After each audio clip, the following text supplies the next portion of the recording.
morning, ladies and gentlemen. How you doing? Corey Bosmer here with Football Kentucky DBA, and today's special guest is former athletic director of the University of Louisville, Mr. Vince Tyra. How you doing today, Vince? I'm doing great. Good to be with you. Thank you for coming. You're welcome. So how did you come about becoming the athletic director for the University of Louisville? How did that transition come? God, maybe a long time coming, but in a weird way, just being my father playing basketball there, grew up U of L fan. We were supporters of family, and fast forward through my days of even going to Kentucky, but being back in the community and supporting the university and athletics, I got asked to be on the university's foundation board in February of 2017, and as most know, there was a lot going on in the university at that time. Unfortunately, but yes. A lot of financial issues, and the foundation was under a lot of scrutiny.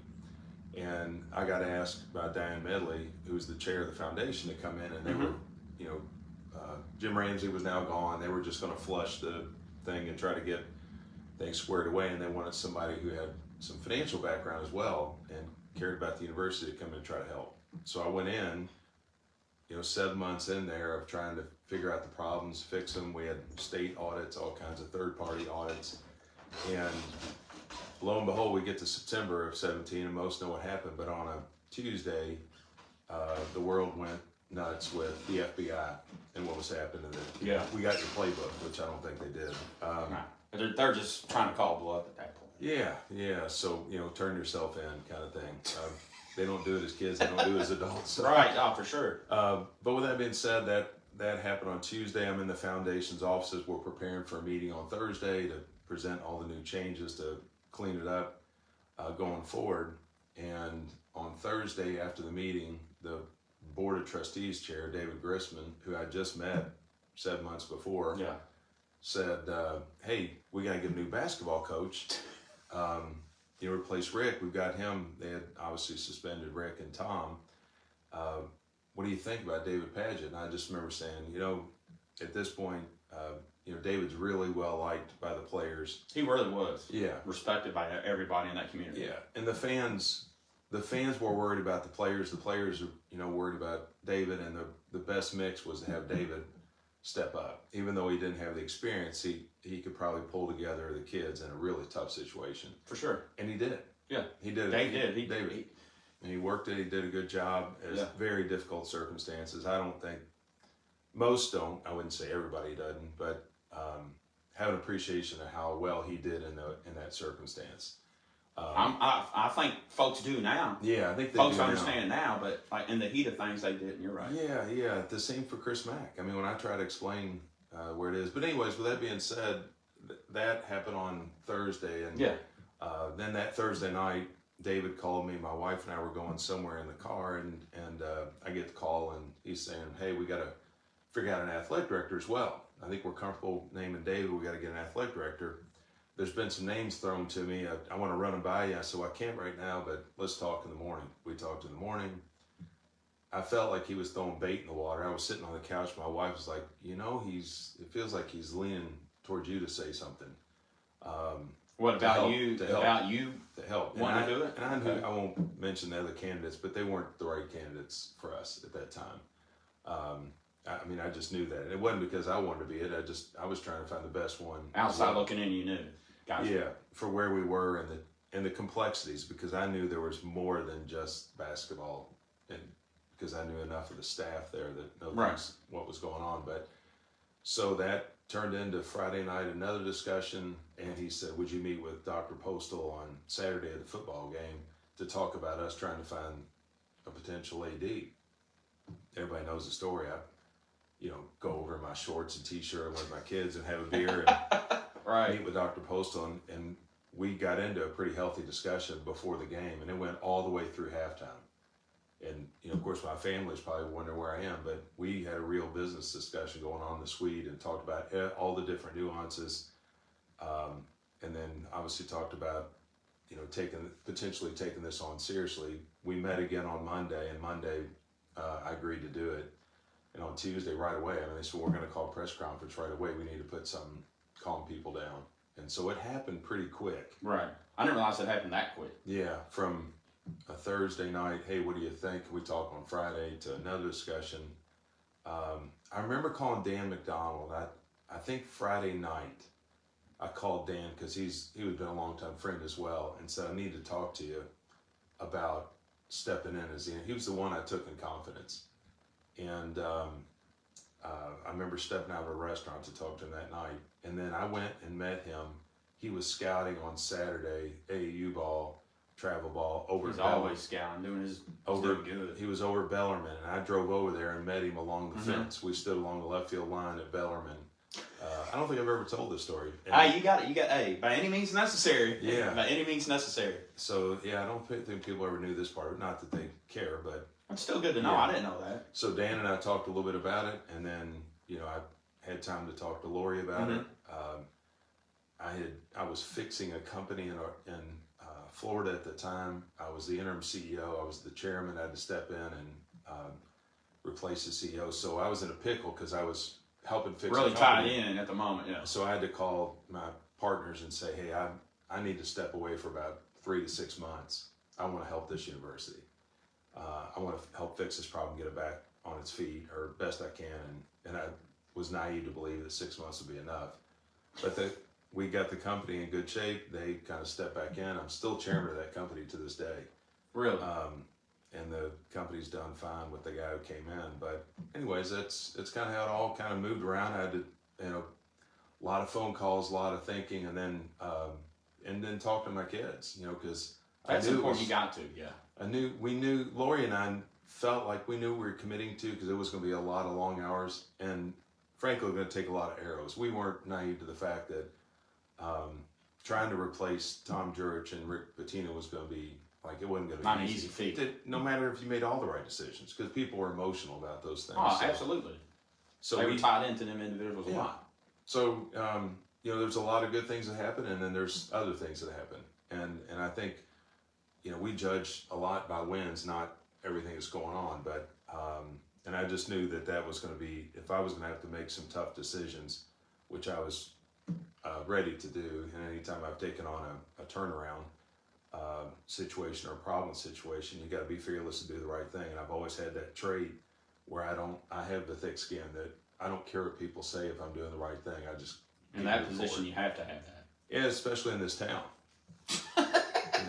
In this town, it was easy to take a lot of shots, and but I'm comfortable in the decisions we made. I'm comfortable in how we treated people, the things we put in place. I'm very comfortable with what we did to the financials, how we treated it, how I treated it personally.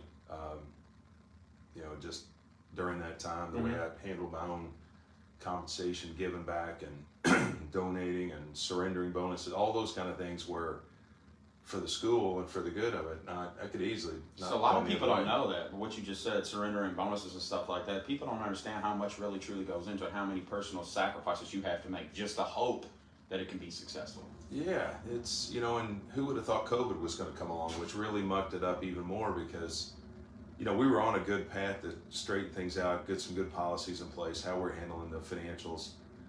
Brought people, a lot of the direct reports brought them into decision making, but I had 6 new direct reports and I think 9 new coaches within probably 24 months. And that's a lot. The direct reports, most people know that was pretty bold move pretty quickly. 3-4 months into it, we had Kevin Miller retired, but we changed some. I let go 3 of them on the same day, and we formed a team that became very cohesive.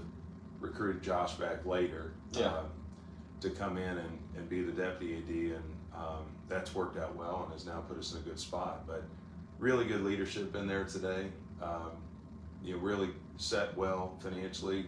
The way they handle the finances, the way we handle projects. We get 0 credit or very little credit for the fundraising we did, which we set records. We did it in a different way, and that's why we have new locker rooms and a lot of things that we're able to do, and why they're Denny Crum Hall. They continue to do over there. Yeah, it's amazing. The last, the Denny Crum Hall was very personal to me as a project as well, and that recognizes our legacy the way it should be. Yeah. I know there was friction between Tom and Denny. I didn't really care. I didn't care about all that. I knew that what was good for the university and the city, and properly recognizing Denny and what he'd done, but I also knew that if we could build that dorm, knowing how hard it was for David for a short period, but I lived it with Chris, sitting in on talking to families, doing the recruiting visits, and the black cloud that was hanging overhead, how hard it was to get kids to come here. And my thought was, on the way out of this, whenever that NCAA would finally make their decision, we would have we'd do some upgrades to the practice facility, but we'd have that dorm that would be state of the art. And we needed every little tiebreaker we could to get the best kids. For sure. And Kenny Payne and I agree that it will pay off having that. But it's now that we're free from the situation with the NCAA. So it took too long, but we did a lot of things I think that put us in a good spot, for the future. It's tough right now because it took so long and it took such a toll on the basketball program. Well, my thing is, I remember like it was yesterday. I was cutting hair in a hair salon at the time when the news broke out about the trouble from the NCAA that Louisville would be in. You're talking, what, 10 years ago? 8, 9 years ago, maybe? Well, the first... when it first broke out. Yeah, the first round of stuff, you go back into that, you go back, there's a reason why they took the banner. that time frame, that was 10 years ago. Yeah, that's what I'm saying. We're celebrating the anniversary of it, so... it's next month, right? Yeah, so we'll have the, it's amazing, 10-year anniversary of the 2013 championship. So, that all started, and it's really interesting. If you think about our fate, Louisville obviously moved around a lot of conferences, and the best thing that happened in the end was, we got in the ACC. We got turned down by the Big 12, and then Maryland decides to go to the Big 10, opens the door, and we get in the ACC. I always said if John Swofford, the commissioner of the ACC, ever knew what was going on, we'd have never gotten in.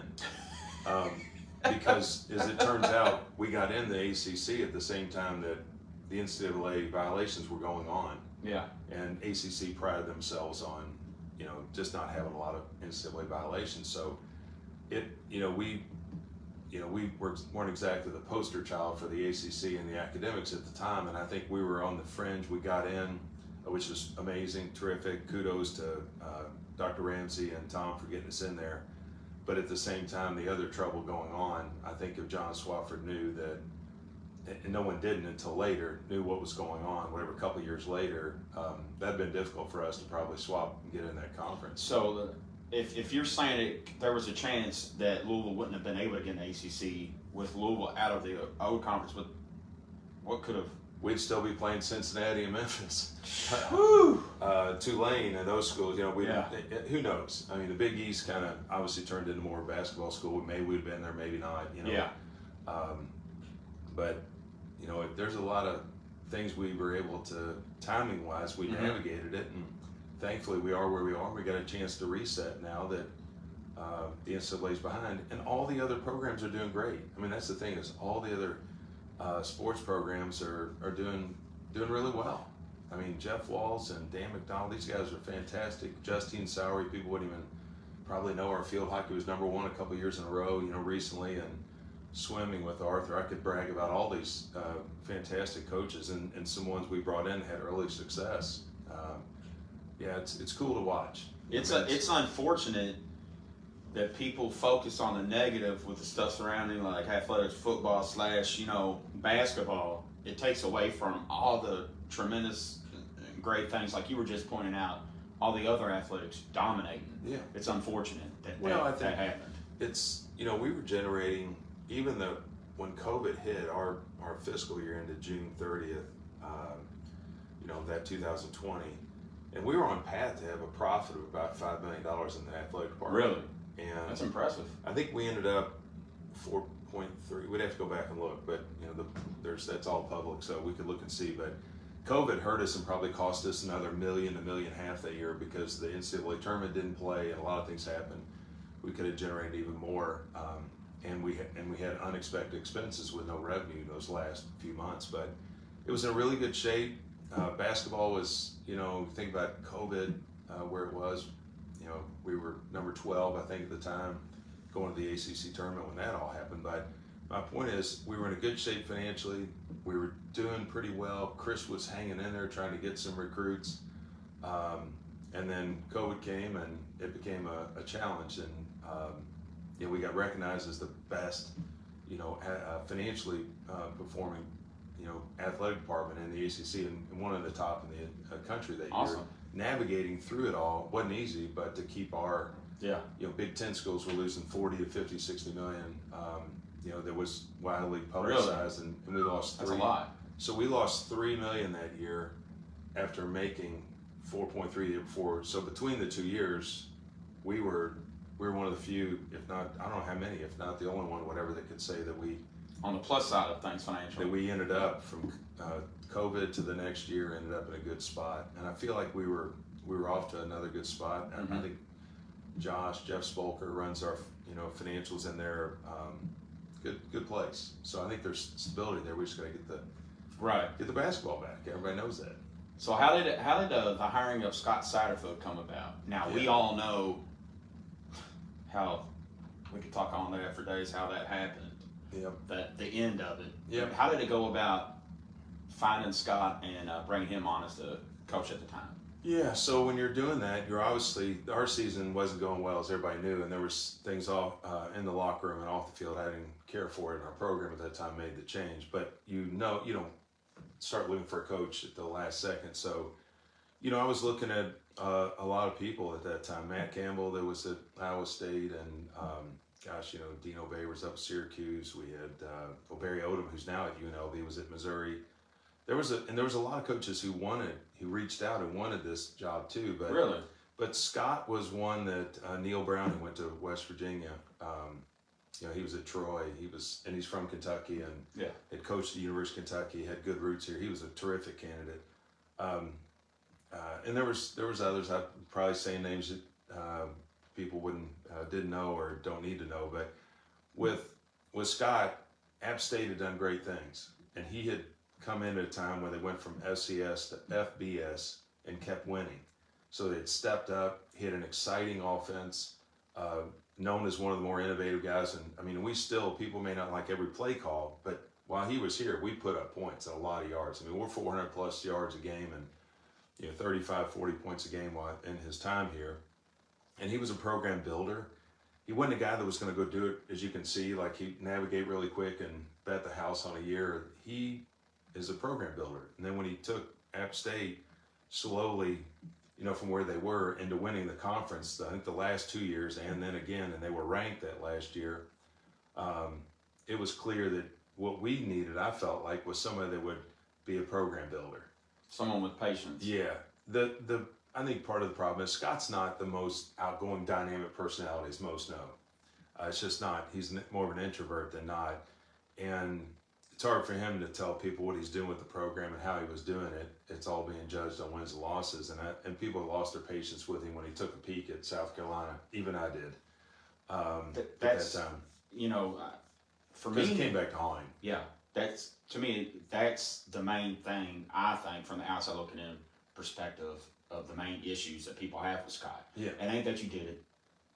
It's the fact that you said you didn't, and it came out and you didn't do it just once. Yeah. You did it twice. Yeah. Now, from the perspective of Scott being a child, when the letter came out, the unfortunates of his parent, the tragedy of that, to me, as a child, it made sense, because when you go through something like that, no matter how old you are, you're still somebody's child. And you always want to be there for your parents. So I personally understand that. Yeah. But you know how fans are. I know. They don't give a shit about that. No, they don't care about his dad or anyone else. They just want to win games. Yeah. And he's paid well to win games. But yeah, so with that being said, he had really great statistics. He ran a clean-cut program. We needed that at the time. He was no BS guy with guys who were causing problems off the field, and we had some of that going on. And so I just felt like he brought good people. Brian Brown, I think they were ranked third in a lot of defensive categories, and our defense was awful at the time and was going to be awful again, in my mind. When I say awful statistically, we had guys trying hard. We just didn't have the depth and the talent at the time. So they were willing to take it on. I visited with him. We talked multiple times. I went down to Boone and met with him. But at the same time, as most know, I was talking to Jeff. Jeff Brown went up to West Lafayette. Jeff and our friends both went to the same high school. Families know each other, tradition of the program. My father, his father. We had great discussions, and we and Sean Fribert, also a personal friend, represents Jeff. So, but I never got this. You know, he was new at Purdue. We had a lot going on. You know, things didn't go well here before, and when Tom was here and Jeff got fired as offense coordinator under Cragthorpe, he probably felt like he was a scapegoat. I'm probably speaking for him, but I think there was the nerves of coming back to your school. What if things didn't go well? We were not in a good position at that Correct. time when Scott took the job. Jeff did, and I said, though maybe another time we'll see, but can't make any promises. So we had good discussions. We talked, left on a good note, very emotional for he, his wife, and his family. As it goes on, he established more of a resume himself over the next 4 years, and Scott got the program going incrementally in the right direction. Depth, right positions, balanced out the roster. Obviously went 8-5 this past year, and a great recruiting class. So recruits were getting better, and obviously Scott, I think, did a fine job, but wanted security. That's the way it works in this business. And with Cincinnati, they offer him 6 years of security. I don't think Josh was in a position or wanted to offer 6 years of the university, 6 years of security at that time, because, you know, my discussion with Scott before I left and with Josh is, we got to get to these 8 wins and keep growing from there to 9. You know, get to 9 wins, and you get to 9 wins, and you win 5 to 6 games in your conference, and you're up there, and now you're starting to push against Clemson, and can you push to Right. you know, dethrone them as you grow the program. And we needed that to happen this past year. I think everyone would like to see another year of what we just had, particularly the way the year finished, not the way the year started. And but at the same time, Cincinnati's saying they may want to wait on you, but I'll give you 6 years. Come on, and he took it. He took that security, and it opened the door for what we have today. And Jeff couldn't have 4 more years of moving Purdue forward, getting to the Big Ten championship game. I think all that helped establish more credibility, and I think all that helped him maintain the many of the recruits that Scott had here. I really do. I think that was big. And as you know, you follow this high school. We appreciate that, following all the local high schools. You know, much like we talked about J.J. Weaver in my time when I fired Bobby, I passed the test. I had to do the test to be a recruiter. And first thing I did is went to local high schools and meet with high school coaches and made the circuit. Jeff knows how to do that circuit. We don't have to. He does it well. Yeah, he does it well. Those guys are going to do well in the state, but particularly here in Louisville, and hit those schools like we haven't seen in a long time. So we talked about this, folks, me and Vince did before we got started, about J.J. Weaver. I mean, other than yourself, at that time we talked, there really wasn't nobody from Louisville at all that came, didn't talk. Like, do you think that was part of the issues? Not to say anything negative about Bobby. Yeah. Do you think that was part of the issues that had fans in turmoil and perturbed with Bobby because he really didn't recruit top talent in the city and state? It probably got, there's probably a number of things that got fans upset. One, losing. 2, there was it was a lot of angst because Bobby had family members on the staff. We had, with a son and 2 son-in-laws, and so you got 4 of the 11 positions are eating dinner together on Sunday, and that bugged people that they weren't experienced or where we needed to be to, how do we compare those guys to Clemson's coaches, is what I would get asked all the time, as we try to look at that situation. I think we weren't landing the local talent like I felt we should, and so did fans knew that. There was no secret. But I think what was unfolding was there had been no visits or only a visit or 2 to these schools, and instead of really working it, and I know people were saying that, but I learned it firsthand when I went to Trinity, St. X, Mail, more right away, going to some of the schools and just checking in with the coaches, and Coach Wolf, and at the time, Mail, and obviously Coach Beatty was at Trinity and sat in his office with him, and Coach Wallace had just gotten to St. X, and we had a really good discussion about how he had coaches visiting at Bowling Green and then at St. X, and not from Louisville. So correct. I get it. it was real. It wasn't. I mean, well, no sugarcoating that. It was like you said. I don't have a big cover up for that. Right. I just feel like, you know, like I said, outside looking in, that was one of the things that really was like the icing on the cake. Like all those other things, if you were able to recruit, you know, guys like J.J. Weaver, Isaiah Cummins from Mel, you know, the other greats from the city and state, maybe things would be forgiven. But if you can't recruit your own, we don't need you. Yeah, that's probably how a lot of things look at it. JJ's a special athlete, but he's also a special kid, special, you know. There was a lot of reasons. I mean, he's having great success at Kentucky. I watch him play, and right. He's got so much upside, and I think he's got it between the ears to make it as well, which it takes. You got to be really mature to learn that it becomes a business, and absolutely. There's a lot of great players in a lot of the sports in college, and I played it myself at that level. A lot of guys who played at the next level, but I also played with a lot of guys who had amazing talent who never got there because they didn't have it between the head to understand it's a business and what you have to commit to it. I think he's got that. So we'll certainly see how he for the city and all that, and for him and his, I hope he has great success and stays healthy and plays a long time.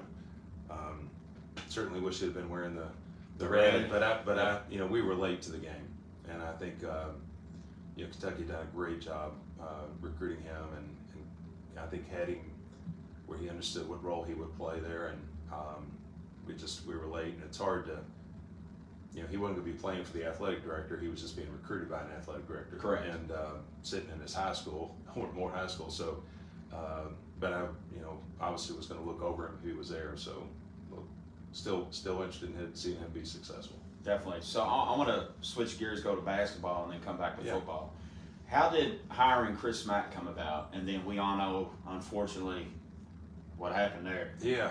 How did Chris Mack come about? Yeah, so, again, just like in football, you got your list and you're putting things together. Chris was already a known entity here. Because his wife's from here, right? Yeah, and his name had been thrown around. Christy was here, played at Holy Cross. She's in University of Dayton's Hall of Fame. Great player herself, family, great family.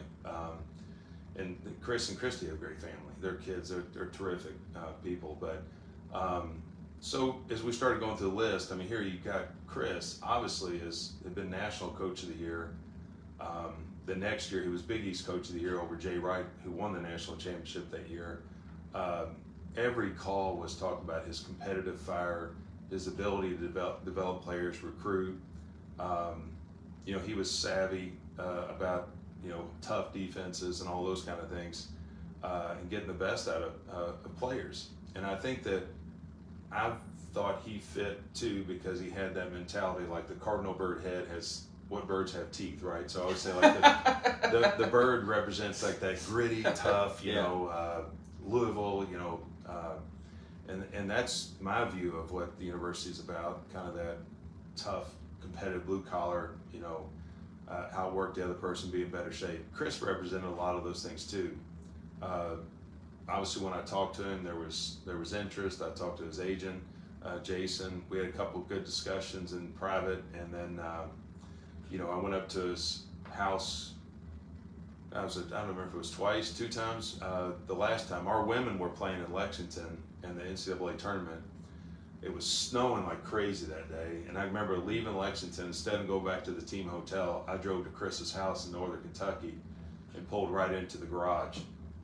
They shut the garage door behind me so that nobody could see that I had gone to Chris's house, and. I can remember trying to suck up and had Chuck Hall and Lottie in our marketing department, but we had put together stuff for his kids, like a U of L package. Yeah. So when I went in with bags, it had like stuff for the kids and you did it right. little stuffed animals, cardinal bird and all those kind of things, and t-shirts, everything for the girls and for all three now I think about it, and but that was where. I could tell that meeting, we were going through everything, the budget, the staff, what he had resource-wise, how we would get to making a championship program. And the one hang-up was the NCAA. So I told Chris all that I could without getting in trouble with the NCAA. I didn't want to hold anything back because that's not my style. And he felt like the worst is, we both felt like, well, maybe we're in this for a couple years. and then we work our way through it, and we build it there long term. That if you're only in it a couple years, you'll only regress a little bit, and then you bounce back from there. Little did we know it was going to be 5 years. Right. And I think that wore on him. I think it was very frustrating. I think we were both tired of hearing getting great recruits to the finish line, and then the negative recruiting against us, and the kid would say, no, I'm going to go to Arizona, or I'm going to go to Kentucky, or I'm going to go wherever they went at the time. We were losing, and he was, now I would tell you, he did a good job thinking about, I got to go get really good team players to come in, particularly at the point guard. Got to have guards. Oh, absolutely. You know, gotta have people facilitate. Yeah, he knew that he needed he'd get like guys who were team captains, so they could deal with it. They were mature and deal with the situation, even if they were only there for a year. And he did a good job of that, getting what he could, because we were getting turned down by the 4 and 5 stars we would normally or traditionally think would come here. Yeah. Kenny's dealing with it now. He's at his first year of it. I tried to give him that warning of what Chris lived through and what I lived through with it. And, you know, I heard him say it, and he said, you know, maybe I was a little naive to what it was going to be like, the negative recruiting and former friends, you know, saying things about the program or him behind his back. And that's tough because we're sitting here with 2 wins. You know, the kids are doing what they can do. But I think Kenny knows what he knows what he has to do to get us back in shape. I think it just cost us a year, maybe 2, but in the world of transfers and all that, maybe we can heal this up quicker, but it's hard to just take high schools and fix what we got going on now. Definitely. So we all know, so that's how the process of Chris came about. Did you, from the outside looking in, ever personally imagine that it would end the way that it did, unfortunately? No, because you know, a lot led to it. I know Chris is a little frustrated. We were at a fragile time because, you know, what happened during that time, obviously, I go back to COVID. I go back to Greensboro's where the ACC basketball tournament March, where I felt like things started to unravel. You know, we had COVID. We fly back. You know, Dino doesn't want to come back to Louisville. He'd had some prior health issues, didn't want to be in Louisville. Luke and Mike both had newborns during the summer, so Chris was really the only one on campus. And that's tough. And he was frustrated because he was having to literally try to figure out. We let him back on campus, and as people know, worked out. We had a great regimen to keep the kids safe, but he was doing it by himself. And I remember him calling me saying, like, "Hey, you know, can you all help me? Like, what can I do? Is there any way to make the guys get back on campus to help me?" His own coaches, and I think just, you know, that was a, you know, people would know the whole dynamics going on behind. But that year we went into that fall without cohesion in the coaching staff, and it came to a head as Chris said, you know, I got to resolve this. Not only if, you know, we're not out of this NCAA thing yet, we got to start the restart right now. But even with the staff. And there was players in there that were, you know, causing locker room issues, as we most learned later. But so that season, you know, we're going to the next year. Obviously, he makes the decision to part ways. The Dino does his thing. That right there, I didn't even think about that. But now that you just said it, that right there is part of my friend straight garbage bullshit. Yeah. Well, and Dino was about Dino. You know, from the very, to my mind, the very beginning, I have no problem saying that. It was just a selfish person. Yeah, I just think the way he handled himself in the end was probably, you know, I think about his first days there on things he was asking for me to try to make good on him on some financial stuff from the very beginning, and that was to me symbolic at the end. That's how it ended. Is you know, asking Chris to, you know, pay him off, if you will, and take care of him. So, it all played out in court, as we all know. But what it did to the program, you know, changing out coaches is difficult. Again, unfortunately. You have kids on the roster. You have kids who are being recruited by those coaches who didn't come here. You have coaches that made it even harder on recruiting because you got Dino and Luke are assigned to kids. They're recruiting them, and all of a sudden, boom, they're gone. You know, they're off to Kansas. I mean, we had kids who were coming here that went to other schools. So it set us further back, and Chris is scrambling to get kids through the summer, and Mike, and then try to get coaching pulled together as well as staff going into that fall.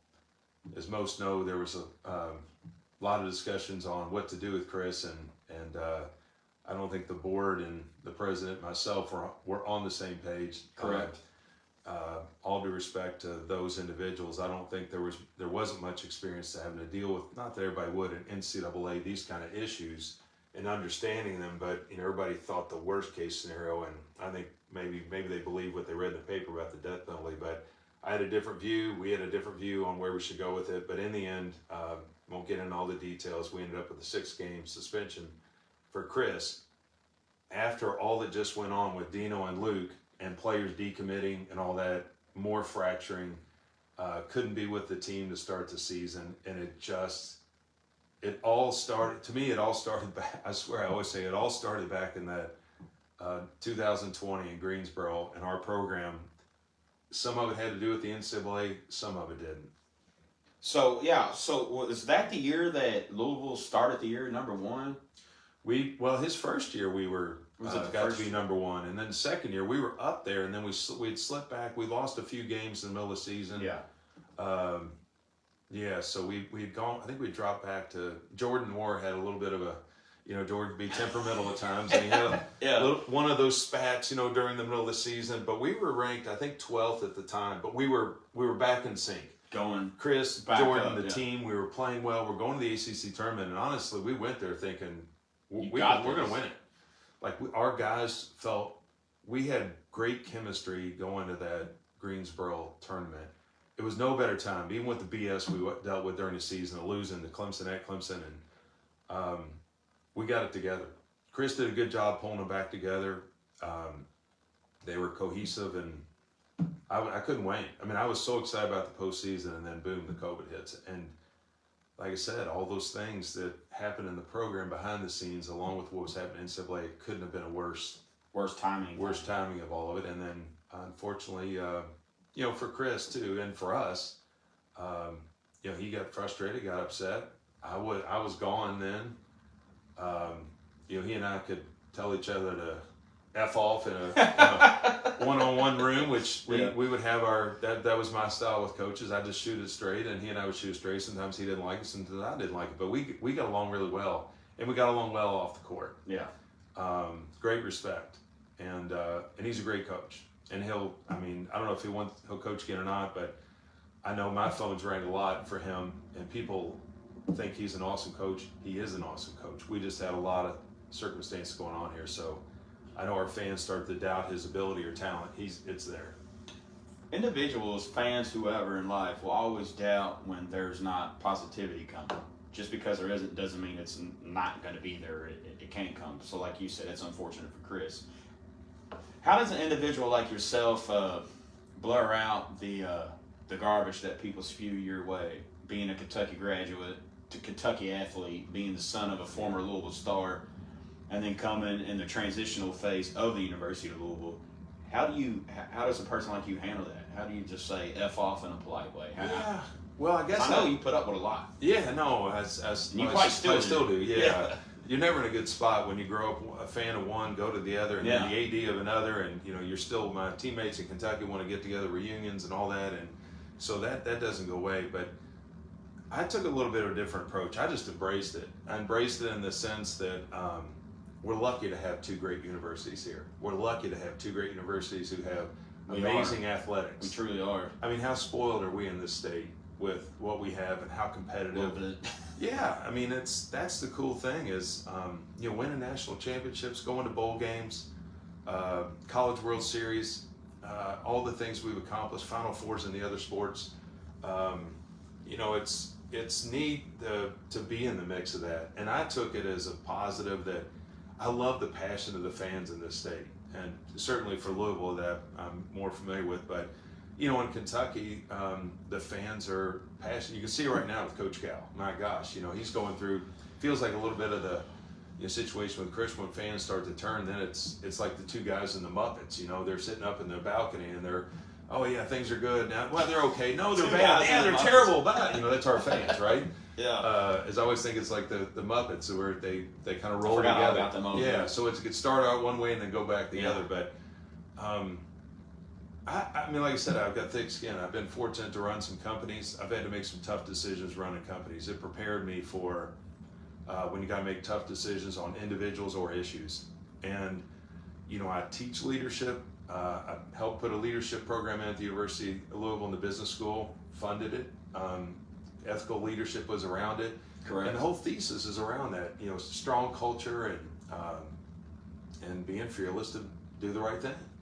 And I'm not saying I hadn't screwed up along the way or dashed something, but you learn, right? You know, learn on the fly. You learn as you go. Yeah, I always say like what I did in my early 50s being an AD versus what I did in my early 30s running for the Loom. You know, I had different ambitions and different thoughts, and I was probably more self-centered then. Had success and all that, but what came with that is I learned how to get it done, you know, so it's sustainable. And that's where you become a better leader, better manager, better everything. You know, call whatever you want, wisdom, you grow up, but that's just experience. So by the time I got into running the athletic business, I'd run public companies. You got scrutiny on that. Absolutely. And I don't know, I just thought it was fun.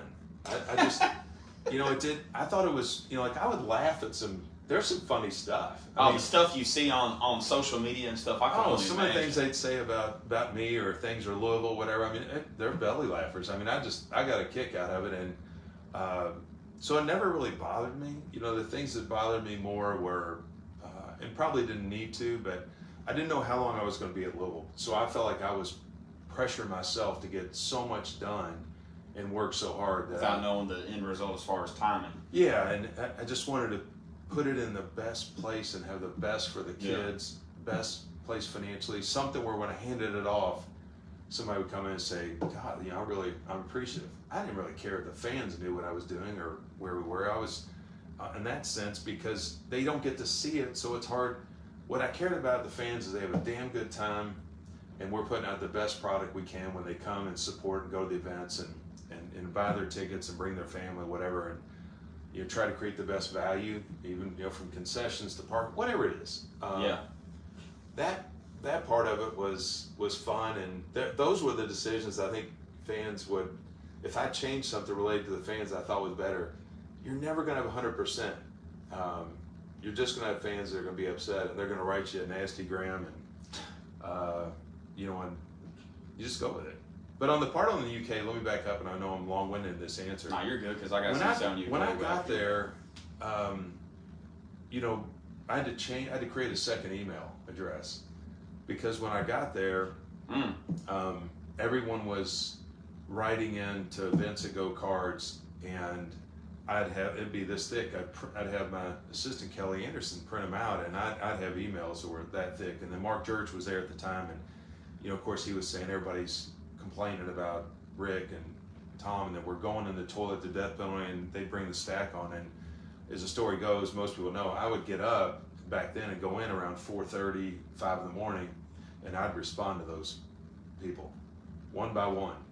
But really, a lot of people don't do that. No, but there was a lot of, we needed it as a fan base. But so much other junk comes in of, you know, you're a traitor, you're a Kentucky Wildcat, you're a whatever, that we decided to create a second email address at Tyra Go Cards for doing business.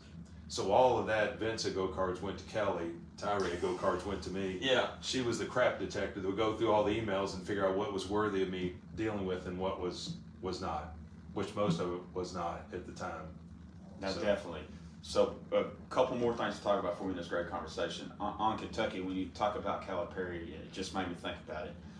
As a Kentucky fan, as you can see, grew up, for a lot of people I don't know out there, I grew up a Louisville fan, was raised a Louisville fan. I went to a daycare when, at the time named Johnson's, their son was a team athletic trainer for the University of Louisville when Dwayne Morton was playing at Louisville. I always went to Louisville games, Tuesday late night games at Freedom Hall. First time I became a Kentucky fan was '97.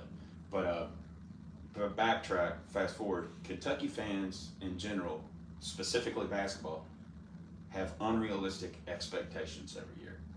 and this is coming from a Kentucky fan. Yeah. You can't win it every year. Like, if you take Calipari and put him anywhere else, the success he's had,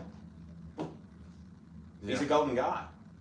It's just frustrating for me as a fan, the unrealistic expectations that Kentucky basketball fans in general have. Yeah, and you never really learn that till they're gone. Right. A lot of times when you see great coaches, whether it's that could be high school even, but certainly where they can have a great influence on the kids, but certainly college and then the pro, programs make changes and then sometimes they don't recover to that level. Mm-hmm. Yes, sometimes they improve. They can move up, but Cal certainly recognized as one of the best in the business. Everybody knows he can recruit, get the kids there, and all that. They want him to win more. I get it. The standards are incredibly. Look what he's done. Yeah, the standards are high. Wins a lot of games, but I say this all the time. Even when I got to Louisville, that people say you got to get a coach who can win a national championship. Yeah, thanks, Mr. Obvious. But we had thanks, Mr. Obvious. But we won one in 1986, and then it wasn't again until 2013, yeah. Right? So there was 27 years in between. And we hold Denny Crum, and I'm sure Cal will be held in high regard when he's done too, in high regard. But there was a 27-year gap before Rick won the next one. It's hard, even in an elite program like Louisville and like Kentucky. And certainly going to the Final Fours, a lot has to happen. A lot has to go your way. Cal won it in 12. Obviously, didn't go his way when against Wisconsin up in Indianapolis. That was heartbreaking. It's just those. You have to have things go your way, and sometimes it's the other team's night to win the whole damn thing. And what happens is when you've done it, and certainly in this, you judge the program or the coach on the ultimate goal every year, not a Final Four or Sweet 16 or just a home game winning streak. I mean, what just got broken? Was it 28 in a row or something? Something like that, yeah. So you kind of lose track of that success. I know this year isn't going the way that he wants it as much as the way the fans want it. But would I have faith in Cal trying to fix it? I guess I'd say, who else would you think could fix it? People will say a lot of names. I don't want to throw the names out because they're coaching other schools. Yeah. And we might have talked to them along the way. But it's tough. It's just where we are. But again, I go back to Corey, what I said earlier. I love that. Like as a competitor growing up in this community and watching the success that Louisville and Kentucky have had in these main sports, but all sports, we're spoiled. I love it. I mean, that's the beauty of it is we get to have that talk. Yeah. I got buddies that are at other schools. My group guys I work with, one's Purdue, one's at Michigan, one's Florida. Each of them have had varying degrees of success. And we talk all the time, and there's a lot of envy about what happens with Louisville and Kentucky, I assure you. We're here every day. Yeah. And we live it. And, but yeah, there's other schools that are like, man, I'd love to be in that environment one time, or, oh, I'd love to get to a Final Four or go to a College World Series or whatever it is. And, but I'm not worried about long-term success or his ability. I don't think, Cal's lost his skill if that's in question. So I want to talk to you about Jeff Brom before we end this. And looking from the outside in, because you're no longer a part of the university, you're still around, you still go to athletic events and stuff like that. Still talk to Jeff, yeah. How important were the position that specifically the athletic department for football deal, but how important was it getting a person like Jeff who knows the city to come to Louisville to coach? Well, that working knowledge is really valuable. I think we could see where it, probably hurt us in some, as we talked about in the local recruiting of the high schools here in the city and the state. So, but there's an emotional attachment to the university with Jeff and some of the assistants, right? You're seeing other guys, not just Brian, Kevin Wallace, his son Ryan, So, and you got guys coming back. Richard Owens, is coming back. Okay, cool. He was here when I first got here. He's now coming back. But guys who played here, Garrick McGee coached here, and Garrett gets it. He's a terrific coach, right? So great talent. Ron English, I played in the Governor's Cup. Good old golf. Ron. When Ron was here, they used to have a Governor's Cup golf tournament where UK and U of L would play, and I went. The funny thing is they put me on the U of L team with Ron, I was a UK athlete, and I played with a U of L group, and Ron was in my group. Right. All that being said, that I just told you, they all have an emotional attachment understanding already. Coming in and not having to learn that, they're off and running. And they all wanted to be here in Louisville, at the University of Louisville, and they now see what's changed since they were here. I mean, the investment we've made in the facilities, and I mean even most recently, the ones we completed in 18 around the training room, the locker room, Yeah. We did the lounge, I think in 19 or 20, the players' lounge, all the weight room, all those things, the investment in staff. Back then it ran on a lean staff. The budget now is in a place where we can support a staff that's equivalent to a lot of the big schools. If you're going to compete with them, you're going to need it. Jeff's going to have high expectations of what he needs to win this thing, right? Meaning support, recruiting, whatever, he's got it. I think we're in a position there. But with that being said, I always say this about the kids that would come from Louisville on the recruiting weekends. I stuck my nose in there probably more than I should. But I would always tell those kids that how much we value them, having them in that locker room, being from Louisville, and them giving a damn about the school that they always wanted to play for, what that does for the whole team. The kids from Georgia and Florida and other places, having those kids who understood Louisville, understood what it meant to be in that locker room, how they grew up and how prideful they were to put that jersey on. If they could pollute the others, I used to tell them, it's infectious. Your job is to go infect the others. Now, I hope you get on the field and play, Marshawn Ford and some of the others. But to be able to do that and get them in there, be a part of the program, and not have every walk-on come from Maryland and Delaware, all due respect. But if we could get those preferred walk-ons that come from this area who really wanted to be there, it's so big. Jeff gets that. Yeah. So I think the same way about our coaching staff that we have, most of them, many of them, have that same pedigree, that want to be here, know it, get it, and are prideful about U of L and can really sell it themselves. I feel that same way about getting a top preferred walk-on to come here and play for us. Definitely. So I've enjoyed myself. Hopefully you have too with this great open conversation. I want to end it with you speaking to Carter Nation, so I'm going to walk off. Any parting words you have for Carter Nation? Well, first I want to say, Corey, thank you. Okay. Obviously, I know the high school means a lot to me, the high school ranks and what you're doing in football. I appreciate, Kevin Watson and Curtis Watson, who are obviously friends of mine who hooked us up. As I told Corey before we started, I haven't done a lot of these since I left, to kind of stay out of the way of Josh's way and let everybody kind of establish themselves and just talk to everyone in text form. So, but I wanted to support you in this, so thank you. I appreciate that. And then for Card Nation, I know you hear this a lot, but about the basketball program first, I'm confident that we're going the right direction. We have all the support we need. We have the facilities. We have all the administrative support. Josh is doing a great job in leading us in a proper direction. All along, you can see what's happening in the other sports. Men's basketball will get there with women's basketball and baseball and all the other sports I've talked about, men's golf, etc.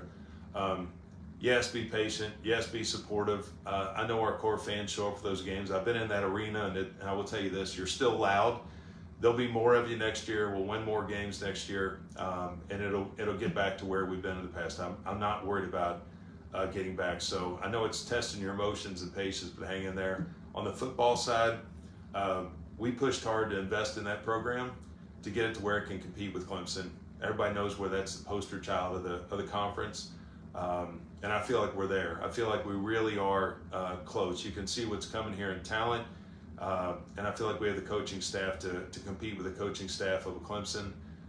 That's valuable, more valuable than you probably even understand. So, this is going to be an awesome run, and look forward to where we are. And then when we get down in football to treat you guys to something, I'll probably take more grief on that, signing Texas A&M to home and home and signing Georgia to home and home. Right. Make those trips, enjoy them while they're here. Let's pick up some monumental wins along the way down the road in supporting Jeff and his team. Vince, thank you for your time, sir. Look forward to chatting.